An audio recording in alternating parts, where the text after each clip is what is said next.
कार्य उद्वेग red night परिवार। ढेंकानाल जिला पर्जंग बजार निकटस्थ थाना सम्मुखें रेड नाइट परिवार नाम एक क्लब प्रकोष्ठ रही।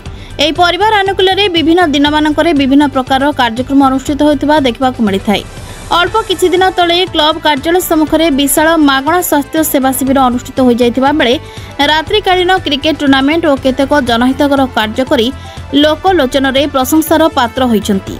एप्रिल 14 तारिख महाविषुव पणा संक्रांति और हनुमान जयंती अवसर में सोमवार संध्या समय क्लब कार्यालय सम्मुखें परिवार पक्षर जलकुंड आयोजन करा जायछि। खरा दिन में पोखरी गाड़िया शुष्क अवस्था रही क्लब परिवार सदस्य माने एहाको दृष्टि रखी बुला गाईगोरु मानक पई जलपूर्ण कुंड स्थापन करिसेंती। एहा फଳରେ क्लब परिवार सदस्य माने उत्तम चिंताधारा नहीं बुला गाईगोरु को शोष मेंटाइबा पई एही जलकुंड स्थापन करिसेंती। क्लब परिवार सदस्य मानक मध्यरे सिकु सामल, पप्पू गडनायक, सुशील सामल, विघ्नश्री जगन्नाथ, संदीप महारणा, बबुल साहू, गुड्डू, अमित, सिकु प्रमुख उपस्थित रही पानी कुंड को शुभारंभ करने सह केतेक बुला गाईगोरु को गो खाद्य देथिले। परिवार सदस्यों को एपरी महत्वपूर्ण कार्य को नहीं अंचलवासी भूयसी प्रशंसा करिसेंती। कृष्णभूषण सामल, मानव सेवा गो सेवा चैरिटेबल ट्रस्ट पर्जंग।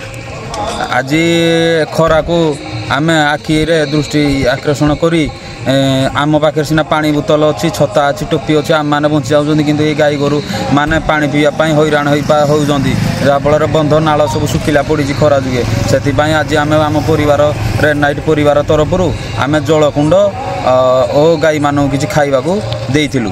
मो न्यूज मीडिया भाई मानक मध्य अनुरोध करी समस्ते समस्त घर आगे पानी बाल्टी गोटे गोटे रखु।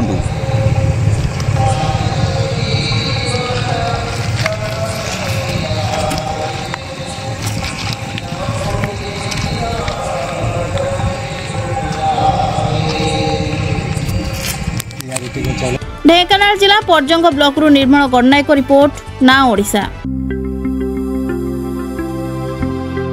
लेटेस्ट न्यूज अपडेट पाई www.naodisha.com को लॉगिन करंतु।